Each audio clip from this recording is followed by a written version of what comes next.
Vamos lá, começando aqui nossa 7ª aula de Teologia Sistemática 4, a matéria de Antropologia e Pneumatologia. Hoje será a nossa 2ª aula de Pneumatologia. Já fechamos o bloco de Antropologia e agora estamos trabalhando só em Pneumatologia. Já oramos como é costume, mais uma vez, boa noite, graça e paz. Amém, graças a Deus. Então vamos dar início aqui à nossa aula, tratando desse assunto tão maravilhoso, tão importante, que é a doutrina do Espírito Santo. E nós estaremos seguindo hoje aquele mesmo roteiro que foi feito semana passada, entre os resumos, slides e o livro-texto. Nós tínhamos parado no livro-texto, vamos dar sequência a partir de então. Hoje, na pauta de hoje, então, a gente vai estar trabalhando ali ainda no capítulo 30, quero seguir ali aquele roteiro, né? O Espírito Santo dá poder, ele dá vida e ele dá poder para o serviço. A gente vai continuar falando a partir daqui. Mas antes de iniciar o livro-texto, eu quero também ler um texto bíblico, como é costume, e quero também depois fazer uma citação, inclusive de um grande doutor na área de psicologia comportamental, que é o Jordan Peterson. Quero falar hoje sobre algo muito importante, porque ele faz uma abordagem muito interessante sobre as Escrituras, e hoje, como estarei falando sobre o Espírito Santo e sobre as Escrituras, eu quero também extrair uma ideia muito legal dele para enriquecer a nossa aula. E também quero lembrar que as nossas aulas são gravadas, para que os irmãos e irmãs que estão aqui em loco, né, nesse momento de aula, possam estar reutilizando essas aulas.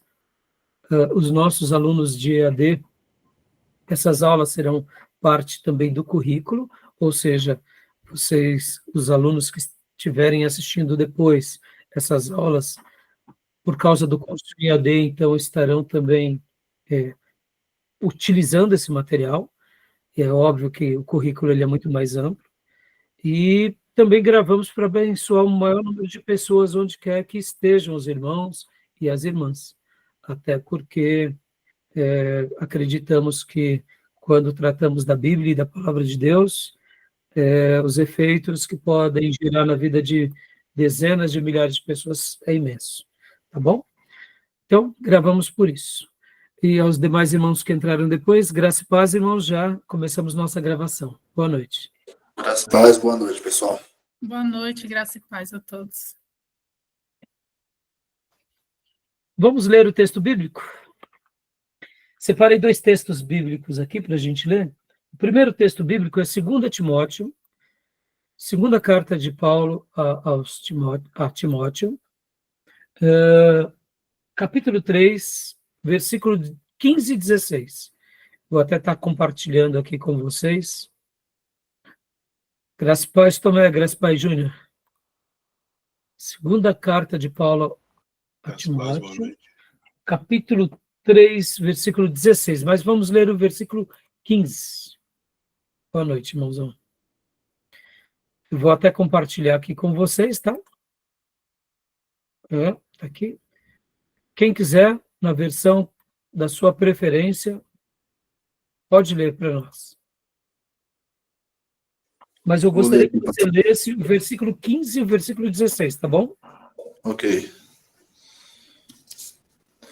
Desde a infância lhe foram ensinadas as sagradas escrituras, que lhe deram sabedoria para receber a salvação que vem pela fé em Cristo Jesus. Toda a escritura é inspirada por Deus e útil para nos ensinar o que é verdadeiro e para nos fazer perceber o que não está em ordem em nossa vida.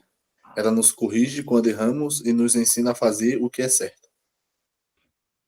Joia. Você leu na versão linguagem de hoje? NVT. NVT, nova versão transformadora, né? Isso. Tá. Algum outro irmão ou irmã pode ler na sua versão, em outra versão, ou quem sabe na nossa Bíblia aqui, que é a Almeida atualizada, que está aqui na tela, 15 e 16?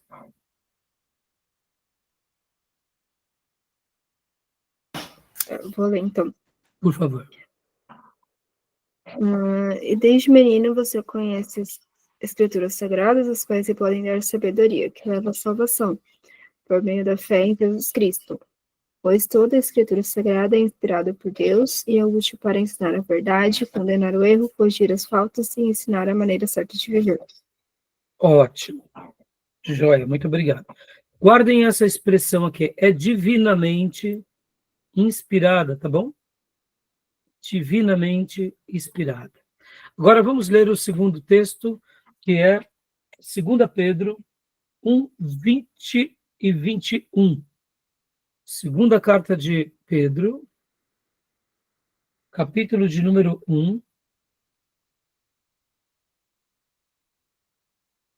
capítulo de número 1, versículos de número 20 e 21. O irmão ou a irmã que desejar pode ler para nós, por gentileza.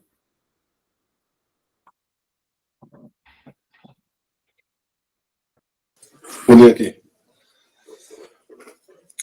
Nem de iniciativa humana, esses homens foram impulsionados pelo Espírito Santo e falaram da parte de Deus. Você leu o 21? É, o 21. Leia o 20 também, pode ler. Leia novamente, o 20 e o 21. Acima de tudo, saibam que nenhuma profecia nas Escrituras surgiu do entendimento do próprio profeta, nem de iniciativa humana.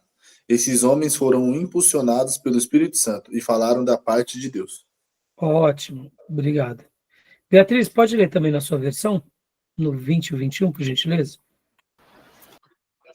Acima de tudo, porém, lembrem disso. Ninguém pode explicar por si mesmo uma profecia das Escrituras Sagradas, pois nenhuma mensagem profética veio da vontade humana. Muitas pessoas eram guiadas pelo Espírito Santo quando anunciavam a mensagem que vinha de Deus. Ótimo. Eu separei aqui, meus irmãos, hoje, porque eu estou até fazendo essas duas leituras, né? Estou fazendo essas duas leituras porque a matéria de hoje, ela recebe esse nome, pneumatologia, inclusive por causa de textos como esse que a gente está vendo, né? E eu quero, inclusive, ler novamente aqui com vocês, ó, esses dois textos. Mais homens, da parte de Deus, falaram movidos, né, pelo Espírito Santo. Então, eu vou até fazer uma pequena análise aqui com vocês, tanto desse texto, quanto do texto também aqui de 2 Timóteo. Olha só que interessante. O texto também de 2 Timóteo que vimos há pouco, que é o 3:15 e o 16,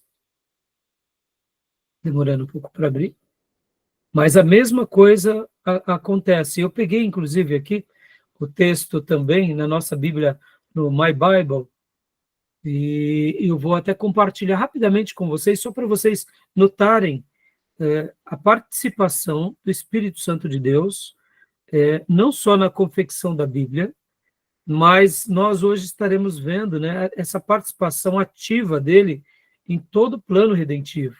Então, deixa eu só, está demorando um pouco hoje para abrir, não sei porquê, né? Mas só abrir aqui, 2 Pedro 3:15 e 16. Aqui. Principalmente essa parte em que fala, corrigir, instruir, aqui, ó, divinamente inspirada. A palavra é inspirada. Tá vendo? Eu vou agora abrir para vocês a nossa Bíblia. Vou abrir a Bíblia inspirada. No My Bible, olha só que interessante.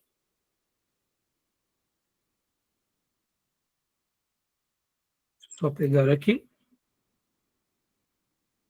Olha só. Daquele aplicativo que eu gosto muito de passar para todos vocês, baixem, né, instalem os programas. Olha só que legal. Aqui, quando vemos esses textos, né, aqui é 2 Timóteo 3:15 e 16, podem ver? Aqui quando fala, ó, inspirada por Deus, essa palavra aqui no grego, você abre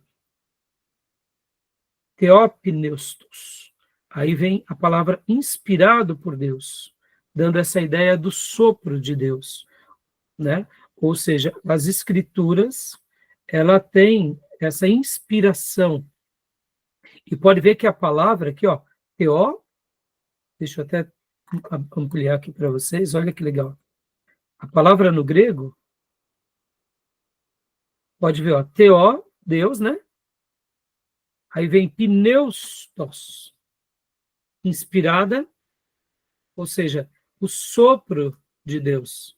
Por isso que recebe essa instrução de inspirado por Deus. Então, as Escrituras, ela é inspirada por Deus, pelo Deus. Podem ver que o texto deixa claro que quem está atuando nas Escrituras é o Espírito Santo, né? Podem ver que o texto aponta claramente isso, né? E agora, inclusive, aqui, quando você pega a Bíblia, o aplicativo, né, e vira o celular, você consegue, fica melhor aqui, a página fica melhor, né? Podem ver. E agora o texto de 2 Pedro 1:20. Sabendo primeiramente isto, que nenhuma profecia da Escritura, percebam os artigos, né? Nenhuma profecia das Escrituras provém de particular de elucidação, porque nunca, jamais, podem ver a maneira em que o texto bíblico ele é contundente nas suas afirmações. Nenhuma, e aqui mais uma vez, porque nunca, jamais. Percebam como a revelação sagrada dá ênfase às Escrituras, dando essa característica de que nós não somos o autor. Nós temos uma pseudo-colaboração. Mas essa colaboração só se dá pela graça de Deus, porque Deus quis nos usar como instrumentos, ponto. Mas não procede de nós. E aí continua no texto. Não foi dada jamais, nunca, jamais, qualquer profecia foi dada por vontade humana. Entretanto, homens santos, né, sabendo que aqui homens santos não é porque são seres mais elevados, mas temos que lembrar que o santo das Escrituras é separação, né? Aqui pode ver que está hagios, a palavra para santo no hebraico, kadosh, santo no hebraico, né? Então, falaram da parte de Deus, movidos pelo Espírito Santo, ou seja, é a pessoa do Espírito Santo que os impele, que os move, ou, como nós vimos há pouco, que inspira. Ou seja, a nossa Escritura, ela tem o hálito de Deus, o fôlego de Deus, e antes de ser escrita num papel, o próprio Deus inspirou esses homens santos para que escrevessem, proclamassem. E a revelação foi fechada. E quando nós vamos, né, fazendo uma liçãozinha de casa rápida, aqui também ainda no My Bible, e eu estou utilizando, tá, meus irmãos? Aqui é um texto da Revista Atualizada Interlinear, com os textos em grego de Strong's, tá? Um grande linguista. Aí, olha só, essa palavra, né, que nós acabamos de ver, que é essa daqui, ó, foram movidos, podem ver, movidos. Essa palavra movidos, quando a gente clica em cima, aí abre aqui, ó, fero, que é o verbo primário, para o qual outras palavras, e aparentemente não cognatas, são usadas em determinados tempos, tal. E aí vem agora aqui, ó, o que ele significa, esse movidos? Seria carregar, levar alguma carga, levar consigo mesmo, mover pelo ato de carregar, mover ou ser transportado ou conduzidos, né? Aí aqui vai tendo todas as demais, os demais significados que essa palavra pode ser aplicada também, né? Mover pelo ato de carregar, mover ou ser transportado ou conduzido com sugestão de força ou velocidade, pode ser de pessoas conduzidas no navio pelo mar, de uma rajada de vento para impelir, da mente ser movida interiormente, estimulando. Ou seja, a ideia do grego que no caso, né, para essa palavra que nós estamos vendo, né, que é o fero, que é movidos, ela traz todos esses significados, que é carregar ou levar alguma carga, né? Ainda estamos aqui. A gente acabou de ver esse. Ou ainda que carregar, isto é, sustentar, guardar de cair. De Cristo, preservador do universo. Carregar, isto é, suportar, aguentar o rigor de algo, né? De Cristo, o preservador do universo. Então, perceba que tem todas essas denotações, que é óbvio que o texto aqui ele só está mostrando que essa palavra também foi empregada nesses pontos. Eu quis fazer essa breve análise aqui com vocês, só para mostrar, né, que as Escrituras, ela não foi produto humano, ela é um produto especial de Deus a nós.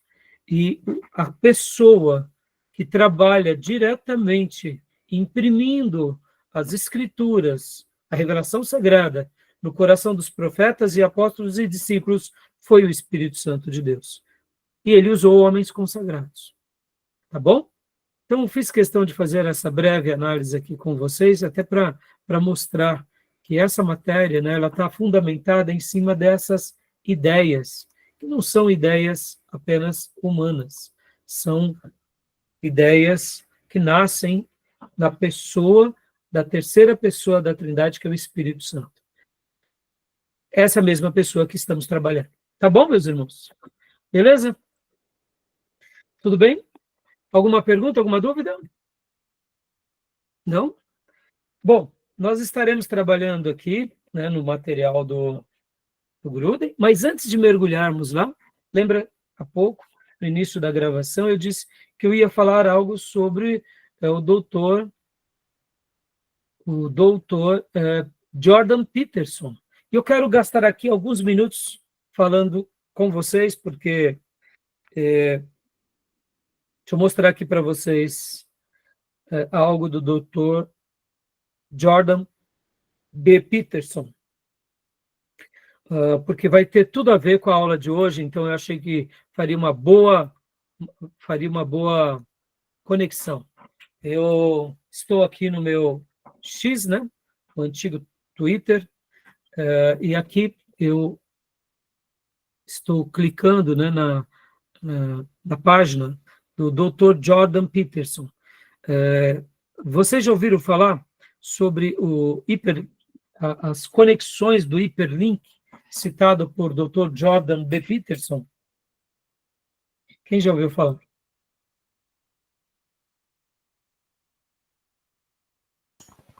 Foi essa aí que eu citei, pastor, na pregação. Isso, você sim, então. Você é um aluno nota 10, né, meus irmãos? Nota 11, pastor. Menino diferenciado. É isso aí. Tomé. Inclusive, eu conheci esse doutor com o Tomé, né? Tomé que me apresentou, eu não conhecia. Fiquei impressionado. E ali eu tento acompanhar algumas coisas dele. Olha só que interessante, irmãos. Aqui eu estou na página dele. Essa foto é uma foto de conexão, uma foto em que ele chama de hiperlink. Deixa eu abrir aqui para vocês agora o material dele também. Vou voltar aqui, só para vocês terem uma noção. Essa foto, na realidade, está mostrando aqui nesse artigo isso daqui. É um gráfico indicando referências cruzadas bíblicas e a história por trás delas. Ou seja, o doutor Jordan Peterson, ele fala o seguinte, que as Escrituras Sagradas foi o primeiro hiperlink da história do ser humano, da história humana. Hoje nós temos, né, o mundo digital. Antes de iniciarmos aqui a nossa gravação, eu falava um pouco com a Beatriz, o quanto eu estou me divertindo com a inteligência artificial, irmãos.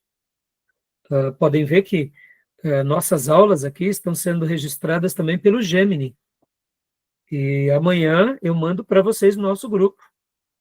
E eu já falei no grupo, né, e até para aqueles que estiverem fazendo essa aula em EAD, que forem alunos, depois me peçam que eu passo para vocês, porque é maravilhoso a maneira que o Gemini, a inteligência artificial do Google, ele vai captando aqui o nosso diálogo, a nossa participação, a leitura, e vai condensando resumidamente os tópicos principais, ou seja, amanhã teremos uma média de 3 páginas, dos 3 blocos da aula de hoje, do primeiro bloco, segundo e do terceiro, uma síntese, que no momento em que amanhã, porque vai estar disponibilizado só amanhã, né, por causa da hora que termina a nossa aula hoje, mas no momento que a gente lê essa síntese depois de uma aula de hoje, nós reprisamos todo esse ensino e acomodamos. Então, perceba, a tecnologia hoje nos levou a um mundo de aprendizado nunca visto na história da humanidade. Nós podemos reassistir a mesma aula. Só para vocês terem uma ideia, né? Quando eu comecei a pregar, eu tinha aquele gravadorzinho de repórter antigo, sabe? Fitinha pequenininha. Eu colocava no púlpito e gravava. E para que você gravava, pastor? Eu gravava para depois eu me ouvir, para ver onde eu acertei, onde eu errei, onde eu falei alguma palavra errada. E assim a gente vai aprendendo, né, irmãos? Eu sei que, né, o nosso aprendizado ele é para sempre, né? A gente está aprendendo a cada período. Em algumas áreas a gente rompe com mais facilidade, outras a gente vai melhorando muito pouquinho. Mas perceba, esse pouquinho de hoje, ao longo de 10 anos, você subiu alguns degraus, né? Então, hoje, por exemplo, olha, hoje nós temos uma facilidade muito grande. Depois, dando aula no seminário, eu gravava com aquele MP3. Para quê? Para poder também ouvir as aulas, deixar com os alunos. Ou seja, hoje não, nós podemos gravar as aulas em vídeo. Percebam, um hiperlink, né? Estou agora utilizando o material do doutor Jordan Peterson. Ou seja, já a gente poderia estar assistindo algo aqui, debatendo. A nossa interação ela ficou exponencial. A nossa capacidade cognitiva, a nossa capacidade de assimilar informações, de conhecer as coisas, se tornou exponencial. Né? Existe na matemática 2 coisas, a progressão aritmética e a progressão geométrica. A progressão aritmética é 2 mais 2 mais 2 mais 2 mais 2 mais 2 mais 2. A somatória é somando. É essa progressão aritmética. Então, 2 mais 2, 4, mais 2, 6, mais 2, 8. Depois de muitos 2, você chega ali a algumas centenas. Agora, na progressão geométrica, ela é exponencial. Você não soma, você multiplica. 2 vezes 2, 4. Vezes 2, ou 4 vezes 4, 8. Não, desculpa, 24. Aí, vezes 24, vezes 24. Né? Aí, quando você vai ver, né? Desculpem, 4, meu Deus, 16, né? 4 vezes 4, 16. 16 vezes 16. Perceba, a escalada, quando é multiplicação, né? 2 vezes 2, 4. 4 vezes 4, 16. 16 vezes 16. E quando você pega os resultados e vai multiplicando, é exponencial. Então, hoje a tecnologia é isso. E aqui o próprio professor, o que ele está falando aqui? Que a Bíblia, antes da criação da tecnologia, ela foi criada dando essa ideia de hiperlink. E olha que fantástico. Aqui seria do Gênesis ao Apocalipse. E aqui é o Salmo 119. Perceba que tem uma barra mais profunda aqui. Estão vendo? Ela é maior. E o que seriam essas conexões, irmãos? Que a Bíblia ela vai apontando tanto para frente quanto para trás. Ou seja, é um livro hiperlinkado. E agora deixa eu pôr o próximo artigo, porque quando você está aqui e você vai abrir os artigos, você cai nesse outro artigo aqui, ó. o primeiro texto com hiperlink, a Bíblia, e os seus 63.779 referências cruzadas. Vamos lá. Essa foto que a gente acabou de ver, que é a do hiperlink, essa mesma foto, ela representa uma interação de 63.779 referências cruzadas. Aí eu pergunto, por que eu estou utilizando isso agora na aula de pneumatologia? Quem foi que fez isso daqui, meus irmãos? Quem foi que criou essa obra-prima numa escala de 1.500 anos aproximadamente? Porque a gente tem que lembrar que o texto começa a ser escrito aqui com Moisés, por volta de 1450, e para aqui por volta do ano 100 depois de Cristo, com o apóstolo João e com o Evangelho de João, as cartas de Apocalipse. Ou seja, aproximadamente 1.500 anos de história, mais de 40 escritores de várias regiões, não só ali da Palestina, não só de Canaã, mas Moisés que sai do Egito, e aí temos persas, temos, né, percebam, babilônicos, ou textos sendo escritos na Babilônia, na Pérsia, né, por servos de Deus. Quem foi que fez tudo isso daqui? Estou fazendo essa introdução aqui para mostrar, meus irmãos, que o Espírito Santo sempre trabalhou. A conexão que ele gera do Gênesis ao Apocalipse e as referências cruzadas é a mesma conexão que ele também gerou com quem? Com o povo de Deus. Percebam que, fazendo agora um apanhado, a história do povo de Deus começa a ser montada por um homem que sai lá de Ur, ou como chamamos Ur dos caldeus. Quem era Abraão? Abraão também era um gentil. E Deus separa ele e dá a ele uma nação. E ali em Canaã, Deus vai acrescentando também mais pessoas. Podem ver que lá em Canaã, Deus também, de uma forma misteriosa, se revela a um homem chamado Melquisedeque. Esse mesmo povo vai para o Egito. Lá no Egito, Deus continua se revelando por meio de Moisés. Quando esse povo retorna à sua casa, vem um populacho. Que quem são esses chamados de populacho? São egípcios que se convertem agora ao Deus de Israel e se misturam com os judeus. Eles voltam para Canaã.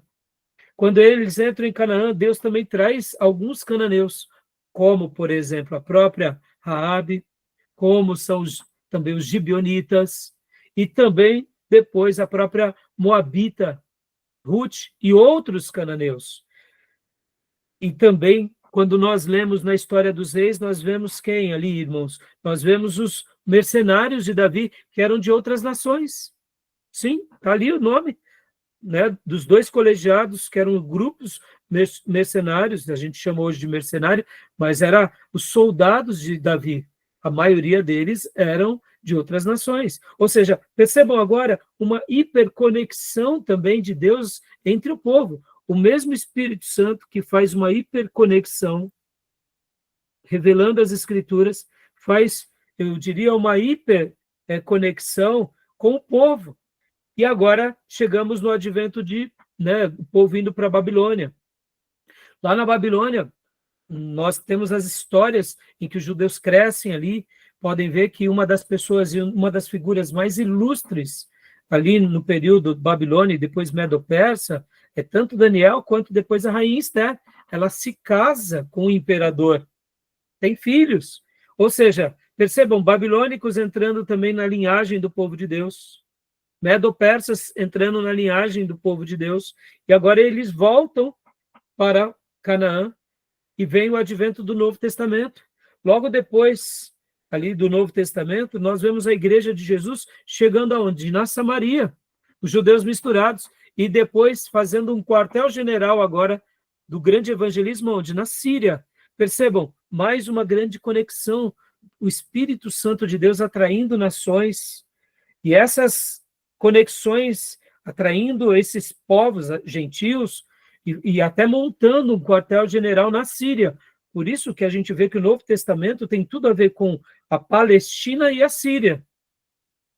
porque a Palestina é onde estão os 12 apóstolos, e a Síria era o quartel-general de Deus ali para evangelizar quem? Os gentios e os romanos. E pouco tempo depois a gente vê agora esse povo que era judeu agora ganhando os gregos e principalmente o Império Romano. Percebam? Uma hiperconexão no que se diz respeito também ao evangelismo.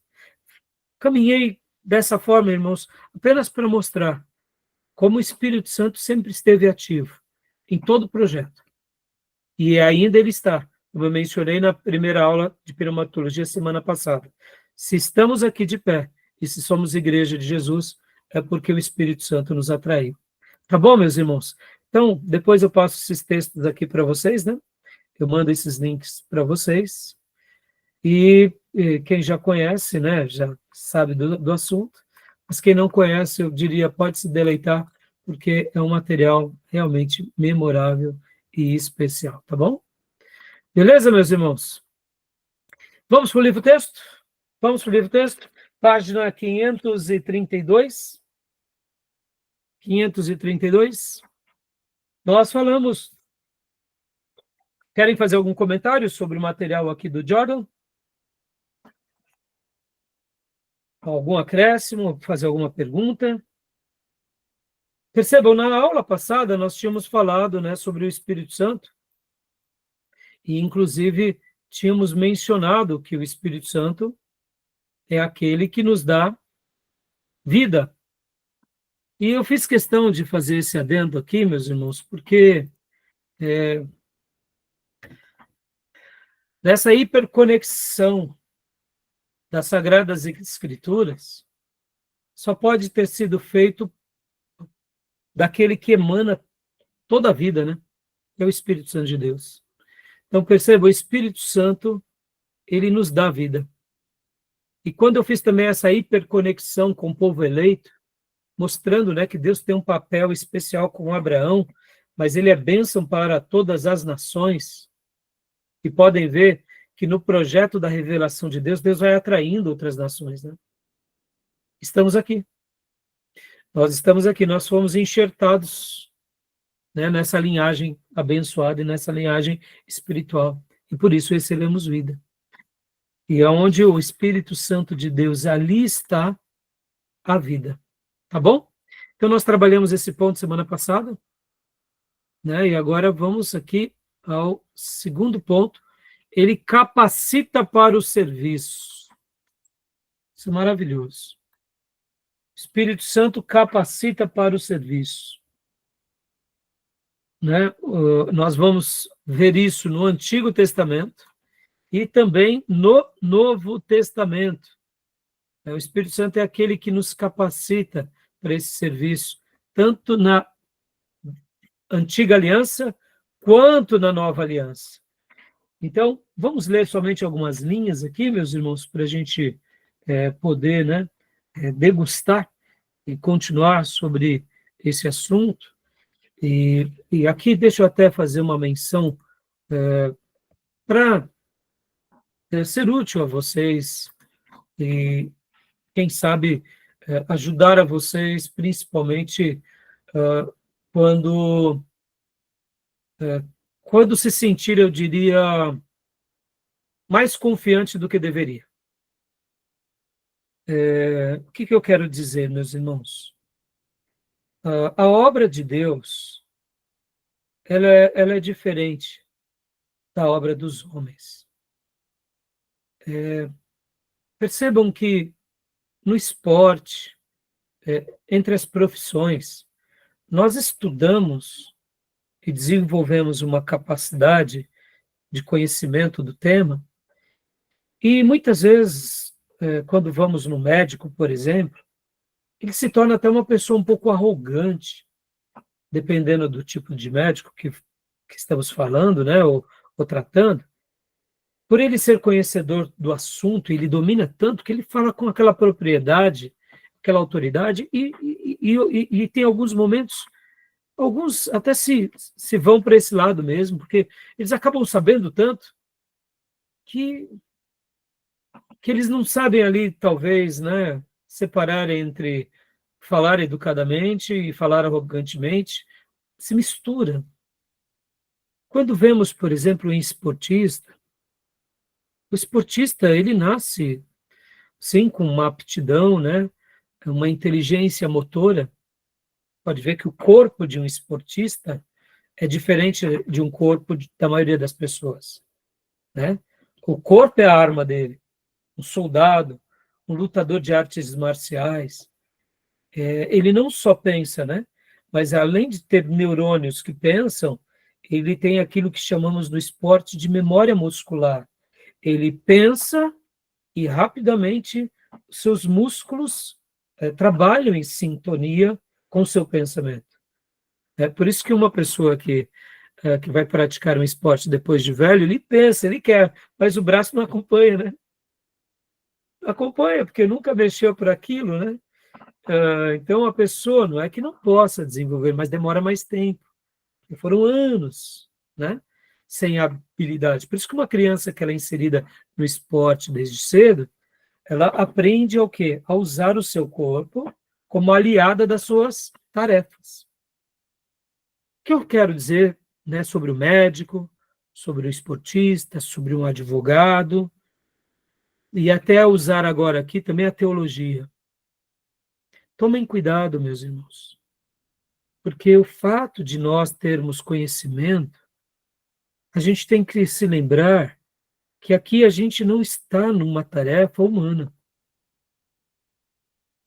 Então, muitos seminaristas e pastores acabam se perdendo, porque agora eles conhecem bem, conhecem uma boa teologia, sabem muito mais do que outros, conhecem até o texto em original, e agora ele se sente, eu diria, que ele pode fazer aquilo que ele faz lá, por exemplo, diante de uma tribuna.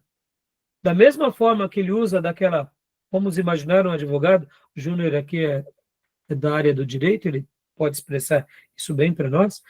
Da mesma forma que um advogado, um juiz fala com certa arrogância, agora, de repente, a gente usa essa arrogância aonde? Na igreja. Com o conhecimento humano, porque eu conheci. Então, a gente começa a dar cartadas. E eu queria aqui mostrar para vocês, meus irmãos, que por mais que a nossa capacidade cognitiva nos eleve a isso, a obra de Deus tem valores diferentes. E esse texto aqui é um texto que nos desconstrói, porque nesse material que a gente está estudando aqui, do Gruden, olha só, é o Espírito Santo. É o Espírito Santo, no caso, né, a melhor tradução é no nosso livro-texto, aqui eu só estou usando esse material para aqueles que estiverem acompanhando, que não tiverem um livro, né? Na nossa tradução em português, na melhor, está assim, o Espírito Santo dá poder. Ele dá poder, ele dá vida. Ou seja, o Espírito Santo nos permite desfrutarmos dessa vida. E o que mais? O Espírito Santo nos permite o quê? Capacidade para servir. Ele nos dá poder para servir. Ele nos capacita. Logo, se eu estou sendo um instrumento dele numa aula de teologia, num culto, numa oração, na igreja, no ministério, e mesmo que eu veja que agora eu esteja sendo usado de forma sobrenatural, no momento em que eu acho que isso é fruto da minha virtude, ou seja, do meu estudo, eu me perdi. Eu me perdi. Em algum momento eu me perdi.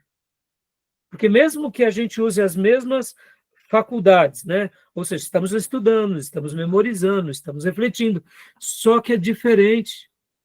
Se a gente está recebendo poder e virtude e graça, é pelo consentimento dele, porque nós poderíamos fazer tudo isso e nunca ter o poder. Então, quando a gente é agraciado de falar a alguém, aquelas vidas tocam, aquelas vidas choram.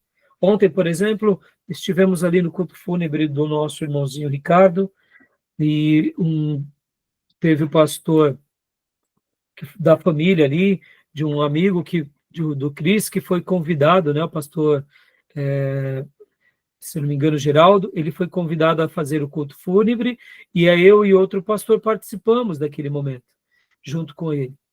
Então ele fez ali toda a condução, o pastor Geraldo foi muito abençoado, e num dado momento ele me permitiu dizer algumas palavras. Eu falei ali apenas 1 a 2 minutos. E eu notei que no momento em que eu abri a minha boca, eu trouxe uma informação que a família tinha acabado de me dizer, e eu sei que estávamos todos ali extremamente motivados, mas todas as nossas emoções, a minha e a deles, foram lá em cima. E naquela hora, né, eu só quis deixar aquela palavra, porque eu tinha acabado de saber de algo muito lindo, então eu peguei aquela informação e passei. Senti esse toque de Deus. Eu poderia, aqui traduzindo em miúdos, falar, tá vendo aí, ó, como eu tenho habilidade, como eu tenho discernimento, tá vendo, Raimundo? Isso é bom. Irmãos, não é nada, a gente não é ninguém. Isso que eu quero mostrar para vocês. Ali foi o Espírito Santo me guiando? Pode ter sido, não duvido. Pode ter sido os meus sentidos mais aguçados, que Deus me deu para momentos como esse, porque afinal de contas o meu dom não é para mim, o meu dom é para servir. Assim como o meu conhecimento teológico não é para mim, o meu conhecimento teológico é para passar para vocês. Percebam, eu poderia, na minha humanidade, atribuir valor a mim mesmo, e se eu fizer isso, consciente ou inconscientemente, eu já estou regredindo no caminho da graça, porque o Espírito Santo que nos dá poder, ele que nos capacita, e quando ele está, ele dá vida, e aonde ele está, ele nos capacita para servir, e eu não sirvo para mim mesmo.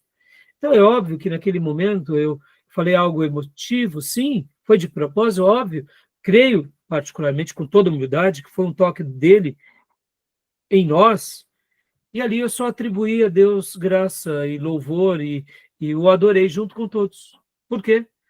Porque foi uma verdade que eu pude compartilhar, consolando aqueles que estavam sofrendo.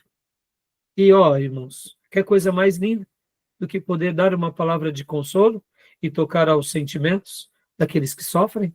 E saber que as lágrimas que nascem desse momento não são lágrimas de peso, mas são lágrimas de alegria, de regozijo, né? Misturadas ali na emoção da perda, é óbvio. Então, eu estou falando tudo isso para vocês, irmãos, porque como seminaristas, não deixem com que o ego, a racionalidade, a vaidade ofusque essa graça.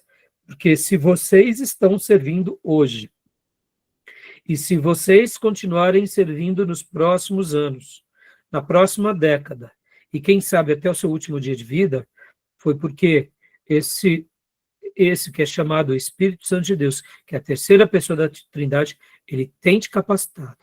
Então dê a ele toda a honra, toda a glória e todo o louvor. Tá bom? Faço questão de fazer essa defesa aqui. Tá bom? Beatriz, leia para nós a primeira estrofe do livro-texto, na página 352, que corresponde a essa parte aqui, né? Leia para nós, até Êxodo 30, né? Mas leia no livro-texto, por gentileza. 531, no caso, né? Não, 532. Na página 532, ele dá poder para o serviço. Tá. No Antigo Testamento, parte A. No Antigo Testamento, o Espírito Santo muitas vezes capacita pessoas para o serviço especial. Ele capacitou Josué com habilidade de liderança e sabedoria, em Números 27:18 e Deuteronômio 34:9. E deu poder aos juízes para libertar Israel de seus opressores. Observe como o Espírito do Senhor sobreveio sobre Otiniel, em Juízes 3:10. Gideão, em Juízes 6:34, Jefté, em Juízes 11:29, e Sansão, em Juízes 3:25, 14:6, Juízes 19, Juízes 15:14. O Espírito Santo veio poderosamente sobre Saul, a fim de levantá-lo para a batalha contra os inimigos de Israel, em 1 Samuel 11:6. E, quando Davi foi ungido rei, o Espírito do Senhor se apossou dele, aquele dia em diante, em 1 Samuel 16:13, capacitando-o para cumprir a tarefa de realeza para a qual Deus o havia chamado. Numa espécie só um pouco diferente de capacitação, o Espírito Santo dotou Bezalel com talentos artísticos para a construção do tabernáculo e do seu equipamento. Em Êxodo 31:3, Êxodo 35:31. E com capacidade para ensinar essas técnicas para outros. Em Êxodo 35:34. Ótimo, só esse ponto. Então, percebam aqui, meus irmãos, que além da liderança, das habilidades de liderança, sabedoria, poder sobre os seus opressores, aqui, no caso, é até um poder mesmo de aspecto militar, como era o caso de Sansão, em especial. Nós vemos também o Espírito Santo aqui trabalhando, né? Levando-os a vencer batalhas contra os inimigos.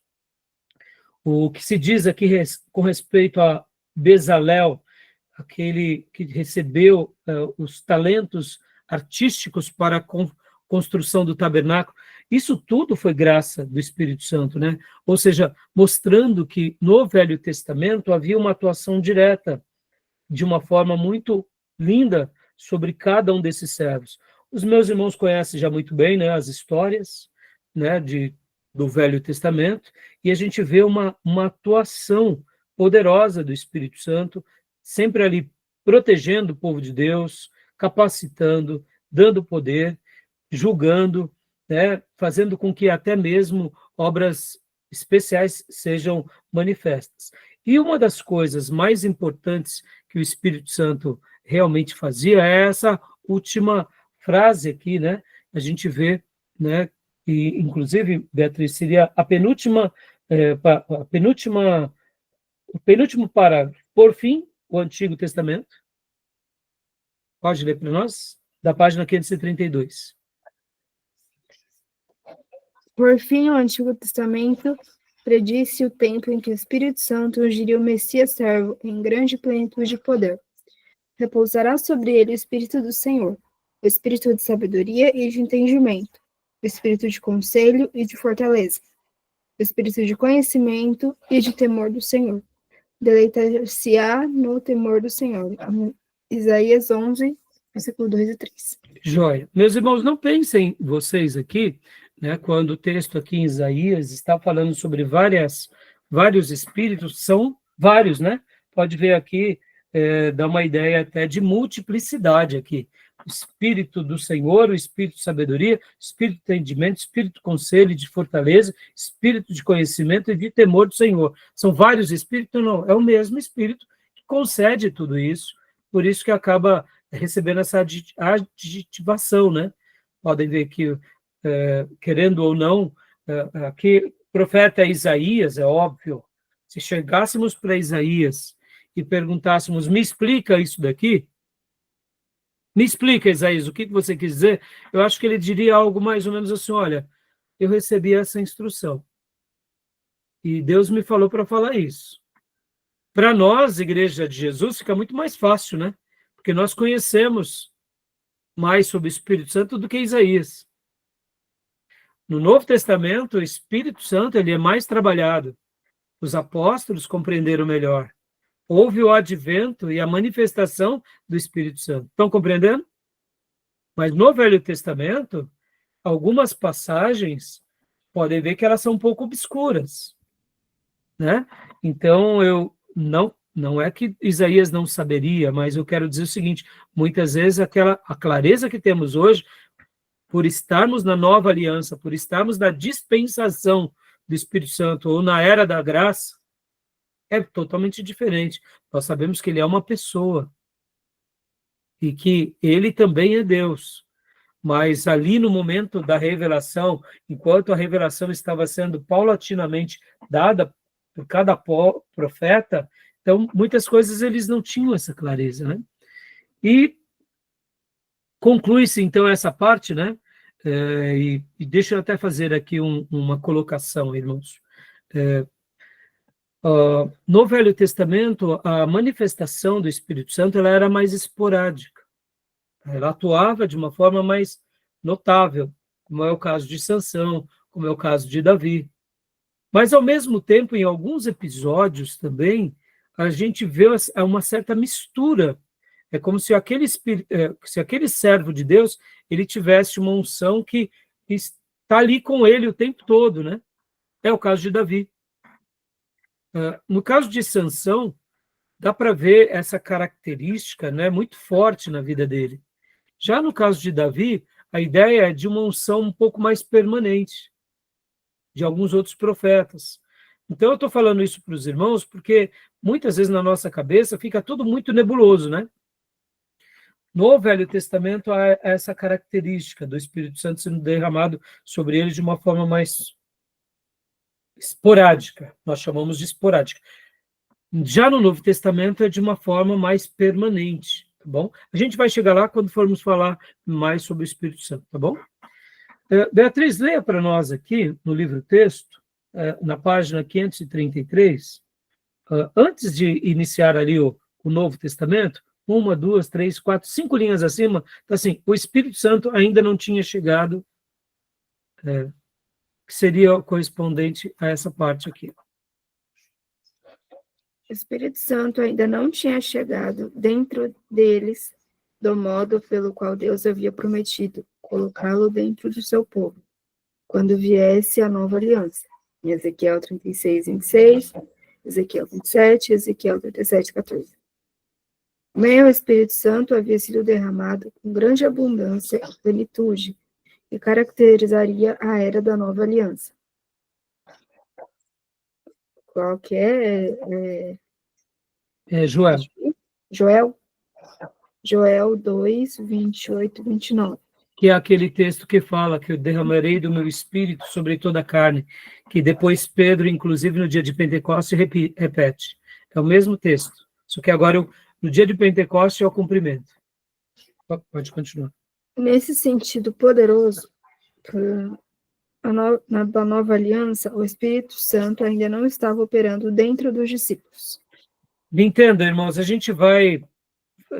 por isso que a gente está aqui nessa aula, nessa matéria, né? A gente vai trabalhar de uma forma, eu diria, com bastante cautela, e percebam que a maneira em que eu conduzo a aula não é simplesmente aqui dando as informações, mas eu quero esclarecer vocês, né? Na última aula eu lembro que o Diego tinha feito algumas perguntas, e eu tento explicar da melhor forma, até um pouco prolixo, porque, irmãos, eu conversava, já te deixo falar, Júnior, eu conversava até com o Júnior, né, esses dias atrás, e falava assim, Júnior, sabe, uma informação nossa, quando nós, como mentores e professores, né, damos a vocês, alunos, se ela não for bem explicada, pode abrir uma dúvida.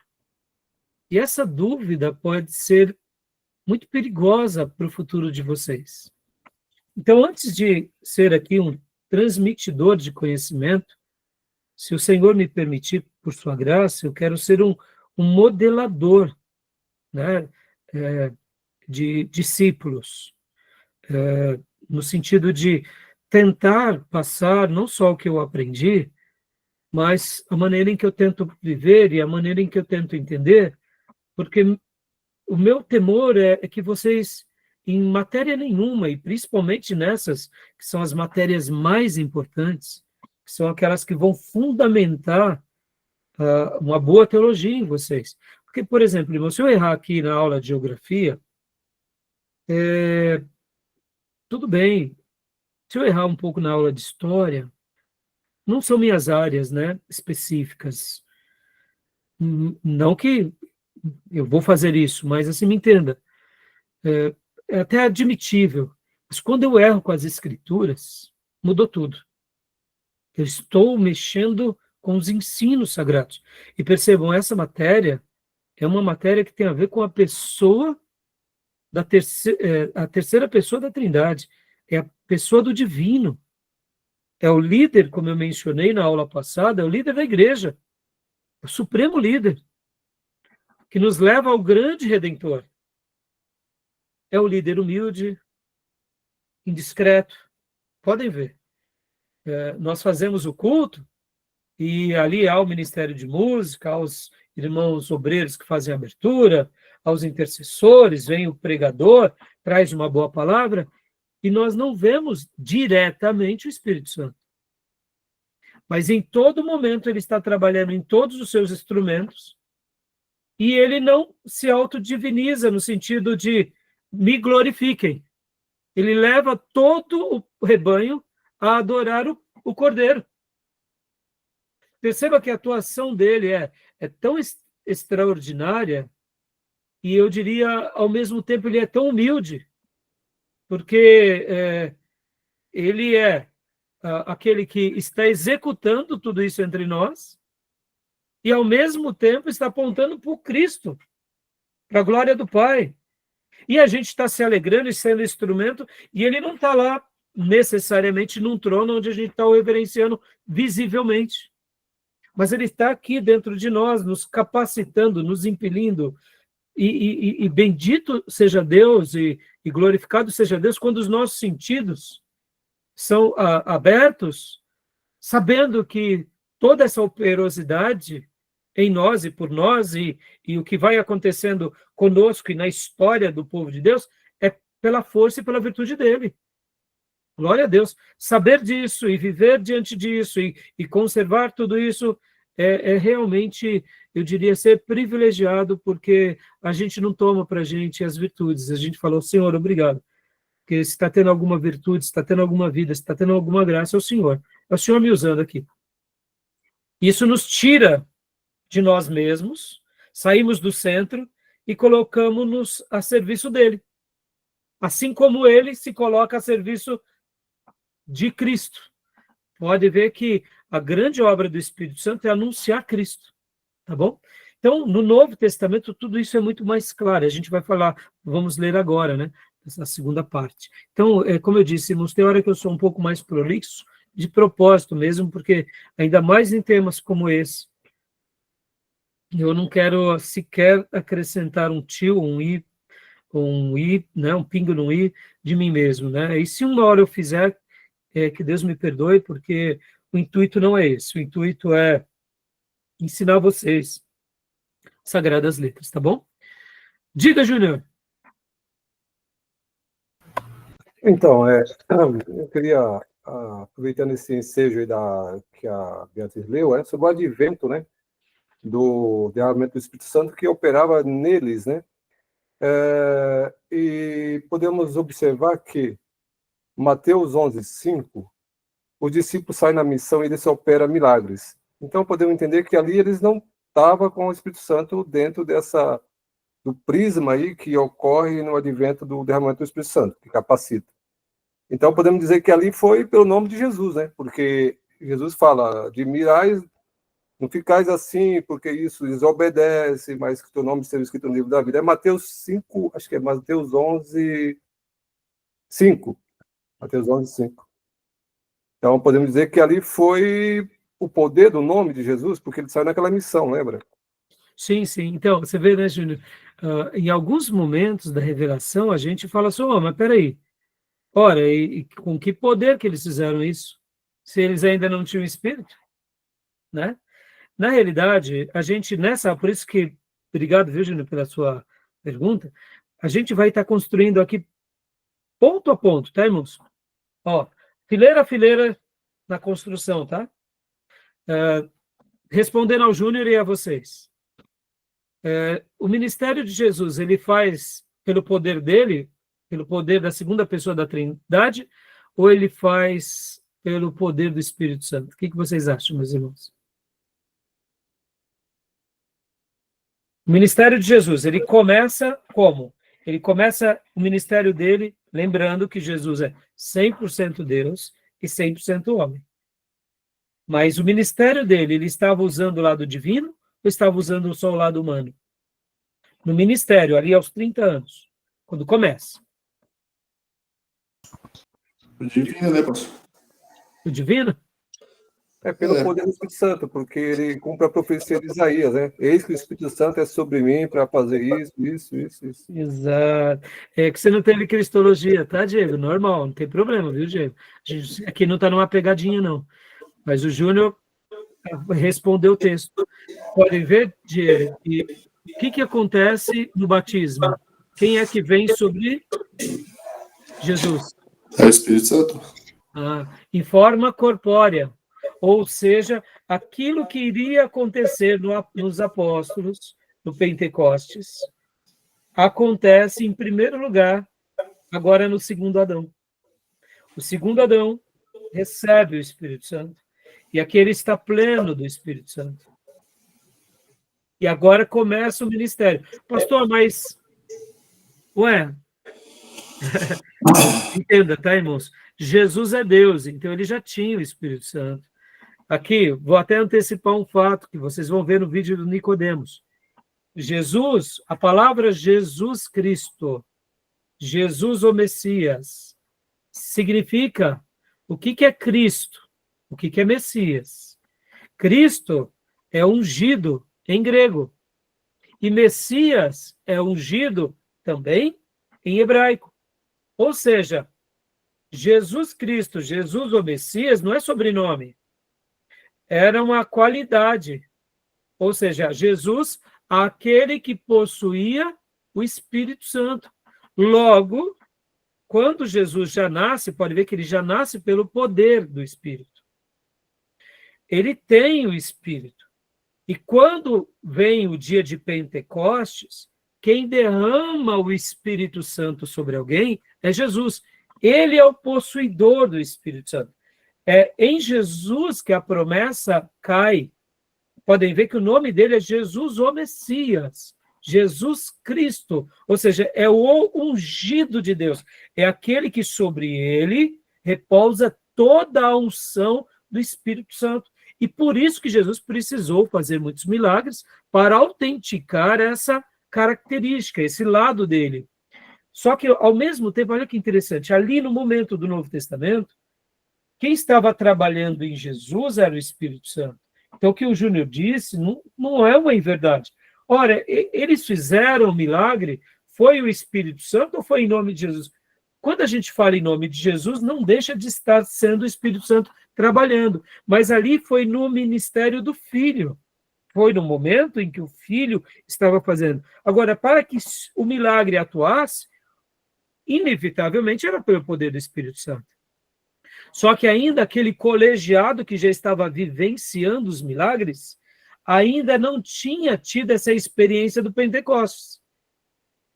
Eu sei que tudo isso pode parecer muito confuso, e de fato, no primeiro momento porque é muita informação. Meus irmãos, até porque, olha, deixa eu já antecipar aqui, para a gente dar uma pausa aqui, para a gente ir para o intervalo. Ó. Desde quando Deus começa a se revelar para o homem, desde a queda de Adão e Eva, lá, até os dias de Jesus, até os nossos dias, a gente só consegue entender Deus porque o Espírito Santo está trabalhando em nós. Então, em outras palavras, qualquer pessoa que está sendo ali evangelizada, mesmo que seja o João evangelizando Pedro, ou como foi no caso André, falando para Pedro, olha, encontramos o Messias, era a boca de André. E a Bíblia fala que André leva Pedro até Jesus. Sim, foi a mão de André que pegou na mão de Pedro. Mas quem estava usando André? Era o Espírito Santo. Porque todo convencimento espiritual só é gerado em nós pelo poder do Espírito Santo. E quando nós aceitamos Jesus, esse aceitar a Jesus já nos faz receber agora o Espírito Santo. Então, no Novo Testamento e no Velho Testamento, se havia uma conversão poderosa, por exemplo, vamos pegar um caso aqui aleatório, Raabe. Quem foi que converteu Raabe? Foi o Espírito Santo, inquestionavelmente.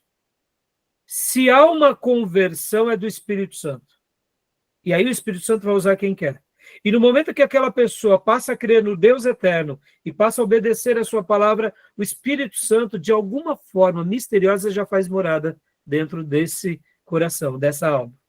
Agora, no Velho Testamento, esse derramar do Espírito Santo de forma plural e coletiva não acontecia na maior parte do tempo. Eram esporádicos, era Deus derramando o seu Espírito sobre Moisés, Moisés agora sendo vaso aos outros. Pode ver que não é que não havia um poder coletivo, havia, mas era de uma dimensão diferente. Quando o próprio Cristo está nessa terra, agora ele possui. E aí ele compartilha. E aonde ele estava, onde Jesus estava, você tem que lembrar que Jesus aqui era 100% Deus, 100% homem, mas ali ele estava deixando o lado divino de lado, como ensina Filipenses, ele se esvazia do divino, e agora ele, como ser humano, Jesus não podia estar em vários lugares, concorda? Se Jesus estava em Samaria, ele não estava em Jerusalém. Se ele estava em Jerusalém, ele não estava em Jericó. Se ele estava em Jericó, ele não estava na Galiléia. Por quê? Porque ele estava limitado ao corpo. Mas agora, como possuidor do Espírito, ele podia, sim, enviar os seus discípulos nessa unção que lhe pertencia. Mas ainda como projeto de Deus, ele é paulatino na revelação, e nós vemos o Pai sendo revelado no Velho Testamento. E agora nós vemos o Filho sendo revelado no Novo Testamento. E o Pai sendo glorificado pelo Filho. E ainda viria agora a terceira e última manifestação, que era o Espírito Santo, que era aonde? Logo depois da redenção. Podem ver que o Espírito Santo, ele passa a ter uma atuação sobre o povo de Deus plena por causa da redenção. Em outras palavras, isso daqui é fantástico. Isso é fantástico. Pastor, mas e no Velho Testamento? No Velho Testamento, eles olhavam para a redenção que viria. Era o tipo, tudo que eles faziam como prática de fé, rituais, obras, sacrifícios, eram tipos de Cristo. Cristo veio. Cristo encarnou. Cristo cumpriu a lei em nosso lugar. Recebeu os nossos pecados e o pecado dos que viveram no passado e que viverão no futuro. E aí ele cumpre todas as coisas e ele morre a morte substitutiva. E podem ver que na cruz, quando ele disse está consumado, ali o que ele estava dizendo? Pai, consegui cumprir com todo o projeto que um dia na eternidade tínhamos traçado. Por isso, agora, o povo de Deus, que vivia olhando para um tipo de redenção, agora estava vivendo a plena redenção. Ou seja, diante dessa plena redenção, agora a gente pode dizer que a plenitude do Espírito poderia ser derramada sobre toda a carne. Por quê? Porque outrora, não é que não podia, mas no processo redentivo, Deus escolheu assim. É a presciência de Deus. Ele poderia derramar o Espírito Santo lá em Abraão, lá logo em Adão, mas é da vontade de Deus fazer certas coisas. E por que ele fez assim? É aí onde entra aquilo que nós chamamos da sabedoria de Deus, da providência de Deus. Por que Deus escolheu um povo a partir de Abraão e deu a Canaã e não foi o Brasil? É providência, irmãos. A gente aceita essas coisas, nós não entendemos essas coisas. Então, agora em Cristo, como ele redimiu-nos, redimiu toda a raça, todos os seres caídos pelo poder do sangue dele, agora toda a carne estava pronta para receber o seu Espírito. E é por isso que agora essa igreja e esse exército, esse quartel-general, que tinha sido preparado pelo Nazareno, agora vai ser guiado pela liderança do Espírito Santo. E aí, por isso que aí ele é derramado abundantemente.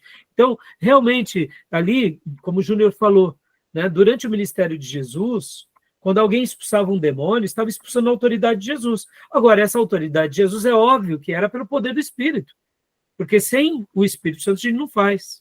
Lembra de quando os apóstolos viram alguém expulsando um demônio, e aí eles falaram, Jesus, olha, o fulano de tal está expulsando um demônio, e não está aqui com a gente? Olha ali, ó, a panela, né? A panela apostólica, querendo impedir, né? Jesus disse o quê? Não, pare com isso, deixe de panela. Aqui parafraseando, né? Acréscimos meus, né? Quem não é por nós é contra nós, ou seja, ele é meu. Ele só não está aqui, mas ele está fazendo o meu nome, ou seja, eu estou trabalhando. Os meus discípulos estão espalhados. Vocês foram eleitos por um propósito especial. Cumpra a sua missão. Ele foi eleito para outro propósito. Ele está cumprindo a missão dele. Entendam, irmãos? Então, isso é lindo. Então, agora, no Novo Testamento, essa graça foi derramada. Por isso, irmãos, aqui para a gente fechar, a gente precisa do Espírito Santo. Sem ele, a gente não é nada. Sem ele, a gente não faz nada. Sem ele, a gente pode até ter êxito, mas é êxito humano, é êxito catedrático, é êxito religioso. E o êxito que ele que ele gera em nós é diferente, é peculiar, tá bom? Diga, Júlio. Está registrado aí em Lucas 10, 17 e 18. E Marcos 16. Em meu nome farão isso, farão aquilo. Farão... É isso. Isso. E o livro de Marcos parece que é primeiro escrito do que Lucas, que é Atos, né? Sim, sim. É isso mesmo. É o primeiro texto do Novo Testamento, das cartas, né? Dos evangelhos foi Marcos. Né? Então é isso aí, meu irmãozão. Obrigado, viu, Júnior, pela pergunta, né? Irmãos, e como eu disse, irmãos, muitas coisas a gente deduz, né? Nós entendemos, nós conjecturamos, e o que as escrituras nos dizem, a gente afirma. O que ela não nos diz, a gente especula com muito critério, com muito cuidado, e a gente não tenta reinventar a roda, tá bom? Fala, Beatriz. Pergunta, filha. Pastor Rai, ainda complementando esse raciocínio do Júnior, acho estranho na parte que fala que Jesus ressuscitou e soprou o Espírito Santo sobre os discípulos. Mas então por que se fala que eles receberam o Espírito Santo em Atos, se eles já tinham recebido? Então, a gente vai debater um pouco isso mais para frente, né? Mas você pode ver que foi bem próximo, quando fala isso, é ali já próximo do Pentecostes, né?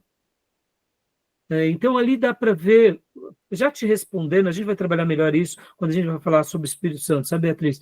Mas ali, perceba que ali foi por os apóstolos, né? Ou seja, sabe aquele cuidado que Jesus tinha com esse grupo? Pensa assim, Beatriz, ser um apóstolo foi um privilégio? Foi. Mas ser um apóstolo foi difícil? Foi muito difícil. Foi muito difícil. Lembro que Jesus disse para Pedro, Pedro, o diabo quis te moer como trigo, né? Ele quis te, como que é a expressão mesmo? Peneirar como trigo. Tem uma outra palavra, não estou me lembrando da palavra agora. E aí... Pastor, acho que é isso mesmo, hein? Mas tem até um outro adjetivo também, uma outra característica, eu não recordo agora bem, mas é essa passagem. E aí o que Jesus disse para Pedro? Mas eu... Cirandar. Cirandar. Obrigado. Que era a arte de você pegar o trigo e moer, né? Ali naquelas pedras. Olha só, ou bater também, né? Etc e tal. O que acontece? A gente até viu isso na aula de geografia bíblica, né? Jesus disse, eu orei por vós, eu orei por você, Pedro. Perceba, Beatriz, ali a gente vê um cuidado específico de Jesus com os apóstolos. Porque o próprio Jesus sabia que o filho seria morto e as ovelhas se dispersariam. Então, é como se nós notássemos isso. Olha, recebam já. Eu poderia dizer que não é que o mestre ele sopra sobre eles. Seria, vamos aqui dar uma, eu vou tentar traduzir como uma palavra, tá? Para você entender. Sabe aquilo que muitas vezes a gente pensa assim, quando Samuel chegou para Davi e disse, você será o rei, e unge. Foi mais ou menos isso que Jesus estava fazendo ali. De uma forma, eu diria, por metáforas, por uma figura de linguagem, já que o Espírito Santo ele é como um fôlego, ele é como um sopro, como um vento, como um poder. Jesus sopra sobre eles, dizendo, olha, recebam, como foi o caso de Samuel, derramando azeite sobre a cabeça de Davi. Uma unção. Aí você diz assim, pastor, mas tá bom, pastor, foi diferente, porque ali foi um líquido, tá? Mas é um líquido e aqui foi um sopro. Era algo como se estivesse sendo uma profecia. Então, é dando essa ideia. Então, recebam o meu espírito.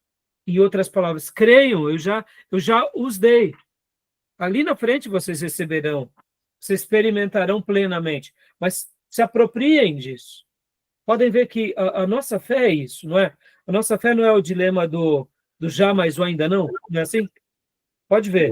Nós estamos salvos. Estamos salvos ou não estamos salvos? Sim. Só não Mas a gente já está lá no céu? Não, não estamos lá no céu. É o já, mas o ainda não. Mas é a fé. Já estamos na fé. Então, ali o que Jesus fez, né, eu poderia traduzir, foi isso. Ele já estava preparando o seu colegiado de forma, olha, não desfaleçam, não parem. Promessa, né? Exato, é como uma promessa e uma profecia. E vocês receberão. Podem ver que depois também o próprio Senhor diz, permanecei na cidade, até que do alto sejais revestido de poder. Que cidade ele estava se referindo? Era Jerusalém. Agora, olha que curioso. Eu tenho uma mensagem sobre Tomé, uma hora está gravada essa mensagem em fita cassete, eu preciso publicar ela. É maravilhosa. Porque o que acontece? Quando Jesus morre, eles não ficam trancafiados? As mulheres não vão ao túmulo, depois Jesus vai, os apóstolos vão, se revela, né, ali às mulheres, depois ele se aparece na casa, e aonde estava Tomé? Tomé não estava, não é? Tomé não estava. A Bíblia vai falar, quando você pega todos os evangelhos e começa a ler todos os textos, aí por isso que eu amo o hiperlink. E o hiperlink do nosso irmão, o Jordan Peterson, né? Eu deduzo que ele deve ser cristão, um cientista, mas pelo menos eu entendo que se ele não é cristão, ele vai se converter, porque não tem como. Aí a gente lembra das aulas de hermenêutica, né, meus irmãos? Olha só, olha que fantástico. Quando a Bíblia fala que Jesus aparece, e Jesus depois se revela também para Cleopas e para o seu outro amigo indo para o caminho de Emaús, né, a cidade de Emaús. E aí, Tomé não está lá, Tomé não acredita. Os evangelhos vão dar uma dica sutil, mas está ali perdido nos evangelhos. Uma semana depois, Jesus aparece. Ou seja, Jesus tinha dito, logo depois que ele aparece para as mulheres, para Maria Madalena, e se revela para os apóstolos, vão para a Galileia. Mas eles não foram para Galileia. Agora, olha que não parece confuso? Ora, eles não podiam sair da cidade. O mestre ressurreto aparece dentro da casa, passa pelas paredes e diz para eles, vão para Galileia? Parece pegadinha. Mas é para ficar em Jerusalém ou é para ir para Galileia? Mas aí, o que eles fazem? Eles ficam ali. E aí, onde entra esse texto do cuidado da profecia, Beatriz. Uma semana depois, Jesus entra de novo na casa onde estava agora Tomé. E ali o mestre cura Tomé. E mostra as mãos furadas. Deus me deu a palavra, eu acho que eu vou pregar domingo na igreja, sobre aquele que tem mãos furadas. Mas eu não sei, estou construindo a mensagem aqui. Então, o que acontece? Eles ficaram parados uma semana em Jerusalém. Era já para eles terem ido para Galileia. Mas não foram por causa de Tomé. E Jesus foi paciente com Tomé. Fantástico, não é? Tomé é curado. Ou seja, Tomé é restaurado. Tomé faz aquela confissão, Senhor meu e Deus meu, valorizando a divindade de Cristo. E agora eles vão para Galileia. Lá na Galileia, Jesus agora cura Pedro. Lembra no mar? Porque Pedro não negou 3 vezes Jesus na fogueira. Agora, numa fogueira, o mestre faz com que Pedro declare 3 vezes o amor dele pelo cordeiro e pelo rebanho. Não é assim? Ele nega diante de uma fogueira 3 vezes, o galo canta. E agora ele faz 3 afirmações diante de uma fogueira. Perceba, ao lado emotivo, ao lado humano, Pedro nega diante de uma fogueira. Deus o cura agora numa fogueira, que ele mesmo faz, na beirada da praia. Aí, depois desse episódio, agora eles voltam para Jerusalém. E lá no Monte das Oliveiras, Jesus é levado aos céus. Vem o Pentecoste aonde? Na Galileia? Não, vem o Pentecoste em Jerusalém. Eles voltaram para a cidade? Voltaram. Percebam, então, Beatriz, quando Jesus tinha profetizado a eles ali, e dito recebam, não é que eles não receberam, eles receberam. Mas ali eles receberam mais uma palavra, uma profecia. Vai acontecer, recebam. E podem ver que a figura de linguagem, ou a maneira que o mestre faz, é soprando. E eu imagino, né, eram uns 12, Jesus deve ter dado um sopro em que eles sentiram algo. Né? Quem sabe por várias vezes. Não sei como foi, mas a Bíblia fala que ele sopra. Então, assim, é lindo essas figuras de linguagem, essas revelações e esses acontecimentos, mas ali no Pentecoste é o grande dia, não só dos 12, mas agora do povo de Deus. Ali e no Pentecostes, a profecia de Joel 2 cai. Então, assim, muitas coisas a gente não sabe, né? Entendeu, filho? Eu deduzo, faço essa leitura, tá bom? Fala, Júnior. Eu acredito também que aí foi um simbolismo, né? Jesus estava autenticando o corpo da igreja, dos 12 ali, encorajando para continuar a obra. Exatamente, porque eles eram os cabeças desse rebanho. Claro. Ou seja, eles que iam pegar o manche agora na autoridade do mestre, Uhum. né? Então é isso aí, Júnior. Eu também penso dessa forma. Não que eles não tenham sentido a presença, não que eles não tivessem deixado de receber, mas ali no Pentecostes foi a plenitude, ou seja, ali a chave se abriu. O pleno, né?